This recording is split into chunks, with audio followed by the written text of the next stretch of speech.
Hola, mi nombre es Alejandra Ramírez Roldán, soy estudiante de segundo semestre de Medicina de la Universidad de Antioquia. Hoy les vengo a hablar sobre la enfermedad de Andersen, que también es conocida como GDS4. GDS4 es dado por las siglas en inglés de enfermedad de almacenamiento en el glucógeno.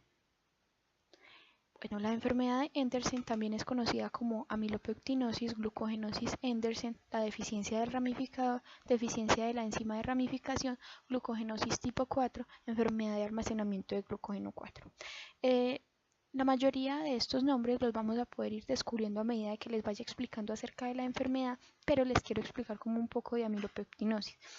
Este nombre es dado por el almacenamiento de glucógeno anormal que tiene pocos puntos de ramificación con cadenas largas externas que contienen más glucosa ligada a alfa 1,4 que el polisacárido común que contiene tanto enlaces alfa 1,6 como enlaces alfa 1,4.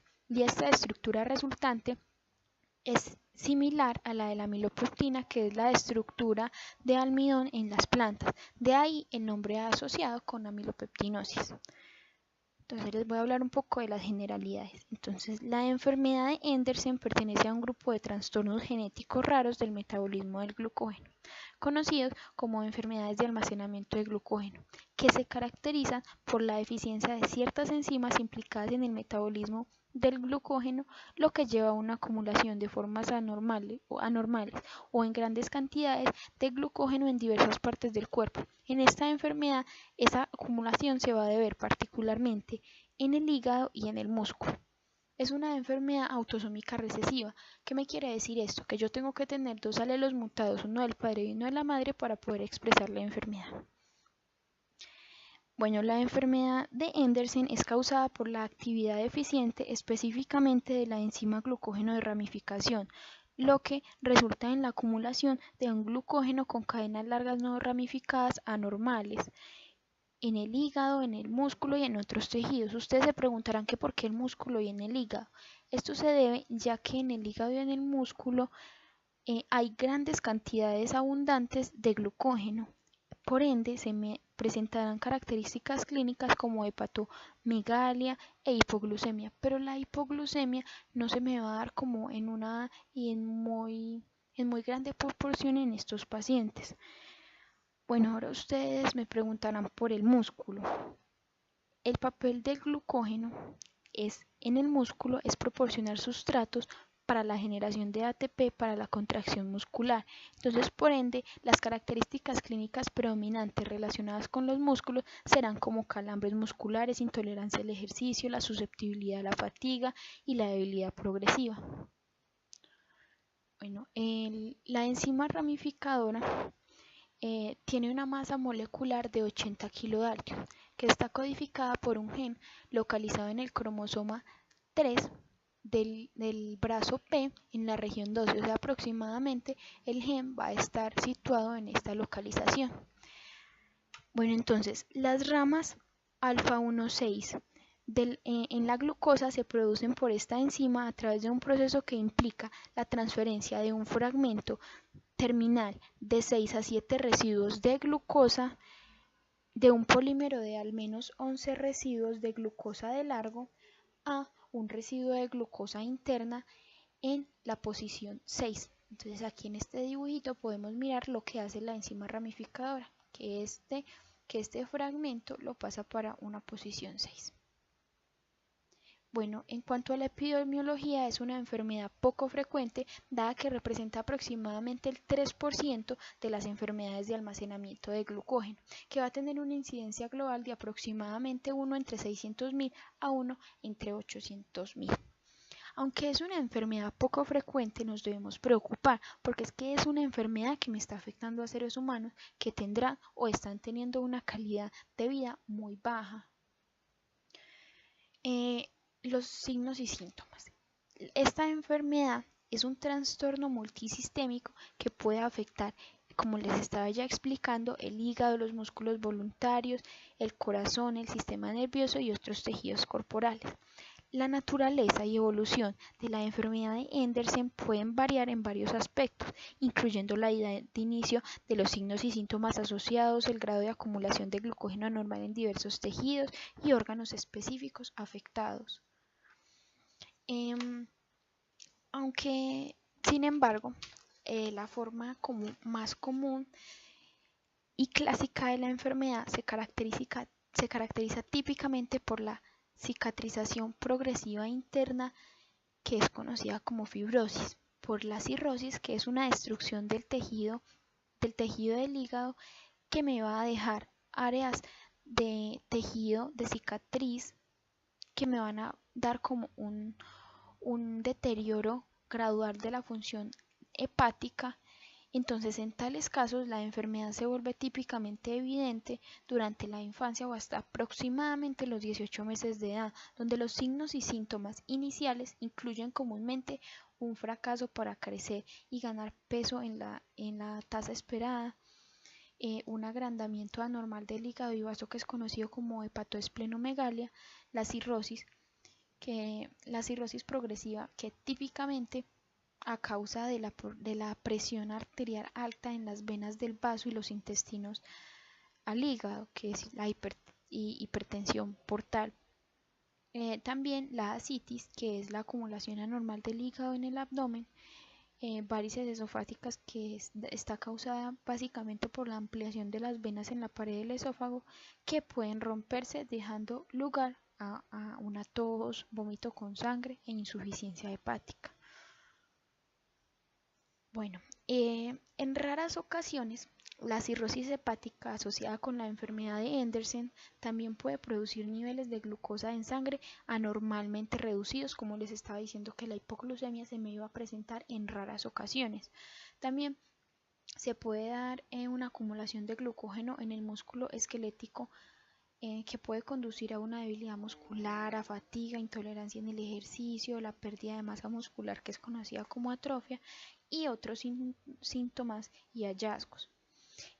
Por ejemplo, la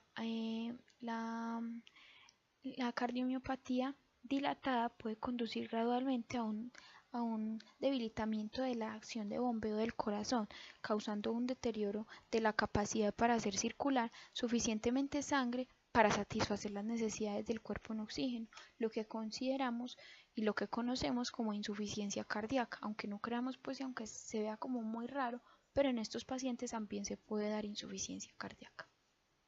El diagnóstico. Dentro del diagnóstico hay varios procedimientos que me permiten como llegar a un diagnóstico, dentro de los cuales está tomar una biopsia y hacer un examen en el microscopio de muestras de ciertos tejidos, como por ejemplo hígado, músculo, esquelético, corazón, piel, nervios periféricos, que serían como los más afectados en esta enfermedad, que me pueden demostrar la deposición anormal de materiales de amilopeptina, ¿cierto? Además, las pruebas para confirmar el diagnóstico de Andersen requieren la detección de una actividad deficiente de la enzima de ramificación. O sea, para confirmar, para estar muy claros en este diagnóstico, se debe o sí detectar una actividad deficiente de la enzima, que puede ser en tejidos como el hepático, el muscular, en ciertas células de la piel como fibroblastos cultivados, en glóbulos blancos, en glóbulos rojos, en células nerviosas o en otros tejidos. También se puede hacer el diagnóstico por medio de pruebas especializadas como hemograma completo, pruebas de función hepática, estudios de glucosa en sangre, técnicas de imagen especializada como por ejemplo una ecografía abdominal. Además, también sería muy bueno que realizáramos pruebas que registren la actividad eléctrica del músculo esquelético en reposo y durante la contracción muscular,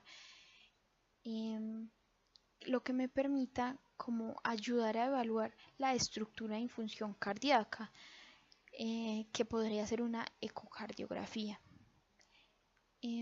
Pero estas pruebas especializadas vendrían siendo como más relacionadas con la fase avanzada de la enfermedad. Por eso les traigo a colación porque ustedes se preguntarán que entonces cómo ha de ser posible un diagnóstico antes del nacimiento. Entonces por eso les voy a decir que aquí era donde entra la amniocentesis o vellosidades coriónicas, dentro de las cuales estos estudios pueden detectar la disminución de la actividad de la enzima en ciertas células fetales obtenidas por medio de, como les decía, amniocentesis o vellosidades coriónicas. Durante específicamente la amniocentesis, una muestra se va a hacer por medio de una muestra de líquido que rodea el feto en desarrollo. Esta muestra se retira de ese líquido que rodea el feto y se va a analizar, mientras que en las vellosidades coriónicas va a implicar una eliminación de muestras de tejido de una parte de la placenta. Bueno, en cuanto a las características clínicas, tenemos varios subtipos, que ya más adelante se los enseño, pero primero antes les quiero decir que las manifestaciones clínicas de la enfermedad de almacenamiento de glucógeno tipo 4 van desde leve hasta grave. Dentro de ese continuo, pues como dentro de esa variación de leve hasta grave, se han reconocido varios subtipos diferentes, con variables en edad de inicio, en la gravedad y en las características clínicas. Entonces tenemos como subtipo el subtipo neuromuscular perinatal fatal, que es el subtipo más grave, que se va a presentar con una disminución de los movimientos fetales, polidramnios y la hidropesia fetal. Los recién nacidos en este subtipo pueden tener hipotonía severa y atrofia muscular, y la muerte generalmente ocurre en el periodo neonatal con frecuencia, dado que implica un compromiso cardiovascular. Y como podemos notar más adelante, todas las muertes que se me dan en estos pacientes es dado al compromiso cardiopulmonar. El subtipo neuromuscular congénito se presenta en el periodo neonatal con profunda hipotonía, dificultad respiratoria, miocardiopatía dilatada y también, como les estaba diciendo, que la muerte en la infancia temprana por lo general se debe al compromiso cardiopulmonar, ya que son como los órganos principales. Bueno, en el subtipo hepático, la presentación más frecuente puede estar clasificada como progresiva, que viene siendo la clásica, y la no progresiva. En la progresiva, los niños con subtipo hepático pueden parecer normales al momento de nacer, pero luego se van deteriorando rápidamente en los primeros meses de vida, con retraso en el crecimiento, hepatomegalia, y las enzimas hepáticas van a estar muy elevadas. Esta etapa es seguida normalmente por la disfunción progresiva del hígado, cirrosis con hipoalbuminemia, hipertensión portal, ascitis y varices esofágicas, como les estaba explicando anteriormente en qué consistía cada una. El tono muscular a menudo es normal en el momento del diagnóstico, pero avanzada la enfermedad se me va a presentar una hipotonía generalizada dentro de los primeros 1 o 2 años de vida. Y sin el trasplante hepático, la muerte por insuficiencia hepática ocurre generalmente por aproximadamente los 5 años de edad. Ahora, el subtipo hepático no progresivo es menos común, y la presentación puede ser en la infancia con hepatomegalia, disfunción hepática, miopatía e hipotonía. Pero estos individuos tienden a sobrevivir sin evidencia de progresión de la enfermedad hepática. También pueden no mostrar una afección cardíaca, una afección en los músculos esqueléticos o afección neurológica. Las enzimas hepáticas son por lo general en la infancia anormal, pero posteriormente pueden volver a ser normales. Entonces esto es por lo que se caracteriza el subtipo hepático no progresivo, como lo indica su nombre, porque se estanca como en una fase de la enfermedad. El subtipo como les decía, hasta presentar que las enzimas vuelvan a ser normales. Ahora, finalmente, el subtipo neuromuscular infantil, que es el más raro. Las personas normalmente lo presentan aproximadamente en la segunda década de vida y pueden tener de leve a severa miopatía y miocardiopatía dilatada.